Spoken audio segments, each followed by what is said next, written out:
ang balita na ikay mawiwili. Mga nagbabagang kamao, mga buksi. So mga par, matapos nga po ang matinding bakbakan kalaban ng tubong Tanzania na si Oscar Dogi, kung saan kagaya nga sa inaasahan natin mga idol, panalo po si Wonderboy. Nagwagi po siya via lopsided decision kontra kay Dogi. Bagamat hindi naging madali ang kanyang panalo sa dayo dahil pinahirapan naman talaga siya ng gusto nito sa bakbakan. Talagang makamay lang si Wonderboy kaya nakalamang ito sa puntusan kay Oscar Dogi. Marami po ang mga Pinoy boxing fans ang nagsasabi na pwede na daw ito iharap kay Cuadro Alas sa bakbakan. Well, ang masasabi lang natin dito mga idol, pwede naman po sila magharap dahil sa parehong dibisyon naman sila lumalaban. Pero sa ngayon mga idol, malabo pa talaga itong mangyari dahil may mga report mga idol na huling beses na ito nalaban ni Wonderboy sa Pinas at sa Amerika na nito gusto ipagpatuloy ang kanyang malinis na kartada sa bakbakan.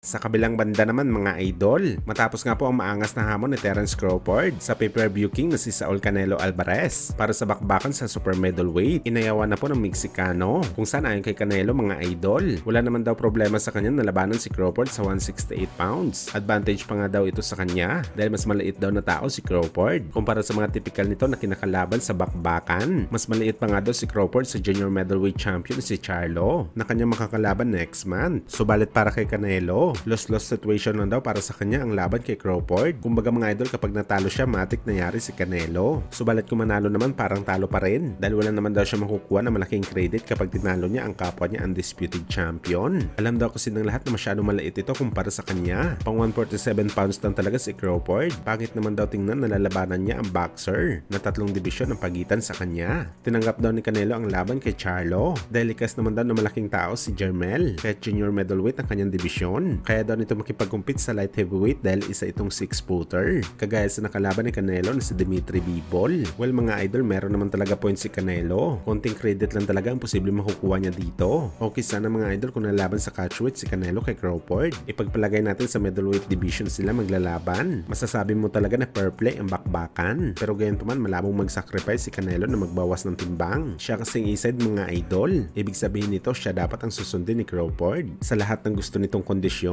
Bagamat hindi ibig sabihin na may magandang alibay si Canelo mga idol na tumanggi sa laban kay Crawford. Ligtas na ito sa mga batiko sa kanya ng mga boxing fans. Meron talagang babatiko sa kanya dahil maraming mga boxing fans at experts ang namulat sa mga fighter na galing sa 90s at 20s na hindi importante ang catch weight o di kaya umakyat ng timbang ang isang fighter. Basta palaga lang sa kalaban. Kung saan ang pagtanggi ni Canelo kay Crawford para sa kanilang mga idol, literal na ito na pag-iwas sa kalaban.